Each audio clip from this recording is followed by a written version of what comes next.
Hey guys, what's up? Today in the SamsBrickLab, we are going to be upgrading Kai's fighter jet from Ninjago, Rebooted, Ninjago Legacy, whatever you want to call this line. We're going to be changing it up. So for those of you who don't know, this set came out last summer as one of the Ninja vehicles from the Rebooted wave, and let me tell you, this thing is absolutely fantastic. I think this thing is absolutely amazing. LEGO did a great job with it, except for one thing. So for those of you who don't know, the main function of the set is to fly around in flight mode, whatever you want to call it. And basically, in order to do that, you just leave the jet like this. But when you want to bring it into attack mode, all you got to do is pull the front cockpit down here, and boom, the wings slide in, and these machine guns pop out, and you can fire the spring-loaded shooters, and yeah, it's a pretty intimidating vehicle all around. But there's a problem with it, as several viewers brought to my attention, and that is that this set looks great when the wings are down, but when the wings are up, the original jet actually had the wings going out back a lot further, which I might have to pull a picture up to show you guys, because I'm not sure I'm explaining that right. So basically, the entire mechanism for the wings is controlled by this little Technic beam here. Basically, all we have to do is switch this up, and we can change the angle of our wings. So as you can see, if we take those off, the wings slide around pretty much independent of the rest of the build, and the same can be said for the cockpit. It can go down pretty far, actually, which this is kind of looking like a Star Wars vehicle right now, and so basically my first thought was to try using a longer Technic beam to see what that would do for the situation, and I will say it does help. So what I'm going to do is take it and attach the Technic beam like so that we're attaching on the endmost point, and then this front peg is actually going to attach to the second Technic hole in here. So we're not using the full 7 Technic length connection things here. We're actually only using 6. I would have used a 6 length beam if there was one available. I mean, there probably is, but I don't have one, so we're not going to use that for this video. You can if you want, I cannot. And you might actually be able to get a clearer idea of what I've done with the orange Technic beam that I've inserted here just to help make things a little more clear. It's kind of hard to see with the black on black that's going on here, but anyway.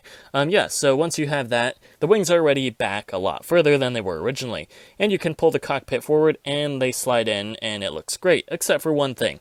The front cockpit is angled down a crazy large amount, and that's no good. So basically, we kind of need a fix that's kind of in the middle between those two, and I actually have a somewhat decent solution. It's not perfect by any means, but it gets the job done for the parts we have available right now. So my solution was to use 2 of these assemblies here, and if in case you can't tell, these are 2 half thickness 5 length Technic beams. This assembly might look simple, but its attachment and location is very, very important. So basically you want to make sure that your Technic half beams are going to look exactly like this, and then you want to attach them like this. You want the back one to be on the very end hole there, and then on the front one you're actually going to want to attach the blue Technic pin to the second hole back. So we're going to slide the wing forward just a little bit here, and basically it should look something like this. And unfortunately this is going to look a little bit messy, or maybe a lot messy, just because we don't have any of those Technic half bushing things that'll fit on the round pegs. And if you're worried about what it'll look like, you actually can't tell from the top. Unless you know what to look for, you're really not going to see it there, unless you're looking directly at the side, I guess. Anyway, so yeah, we're going to do the exact same thing on the back side here. We're going to make this assembly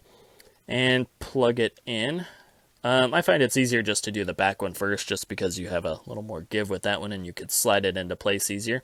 And then you're going to plug it in like this. And there we go. Already you can see there's a much more dramatic difference in the wings. But the question is, can it still transform? And the answer is yes. And in fact, you actually don't need to tilt the cockpit anymore in order to transform the jet. In fact, all you need to do is take this Technic half beam here and just kind of slide it down like a lever. And the wing will automatically slide in. And you can do it...